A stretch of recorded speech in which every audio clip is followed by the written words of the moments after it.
Yes, Bisina. Yes, Bisina. Yes, Bisina. Ngasisu channel gi maikaidagi nungairaba video ama puduna lakchari. Channel asibu nungsibiduna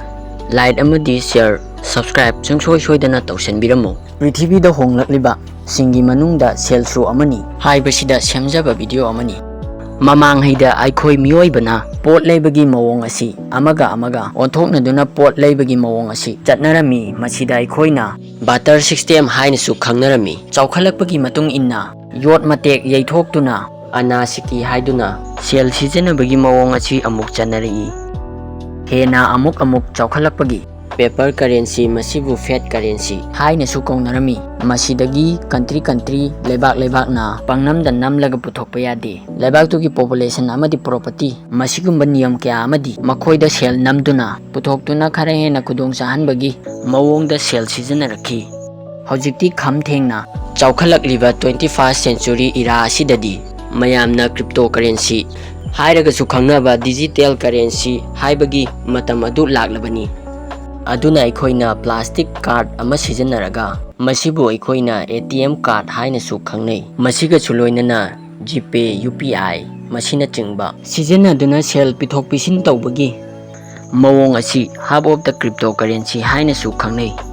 hokhiba 2019 da ihan hana bitcoin haiba cryptocurrency makhal asi Japan dagi Satoshi Nakamoto na cryptocurrency asi puthokhi matam aduda India gi INR da rupees 10 damak leramki coin amagi maman oiramki adubu hojikti INR India gi paisa da yenglagadi rupees 1 crore rongi mathakta coin amagi maman oiribani hojik market ta listed oiraba cryptocurrency asigi maming khara pallabada bitcoin BTC Ethereum ETH USD coin USDC Binance coin USD BUSD XRP BNB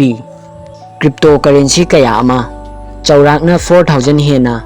puthokre hairi cryptocurrency na hojiki sijanariba fiat currency cryptocurrency asi chatnagadoribani cryptocurrency chatnarakpana mapalamda laikhraba lairik laisu tamba amadi thabak tawduna lairiba singna sel thadok thajin tawbadasu yamna thuna thaba yabadana tana khudong chaba kaya amasu fanglani amaromda 2016 da the billion coin TBC hairagasu khangnaba coin amasu puthokre masi hojina simply billion community SBC haina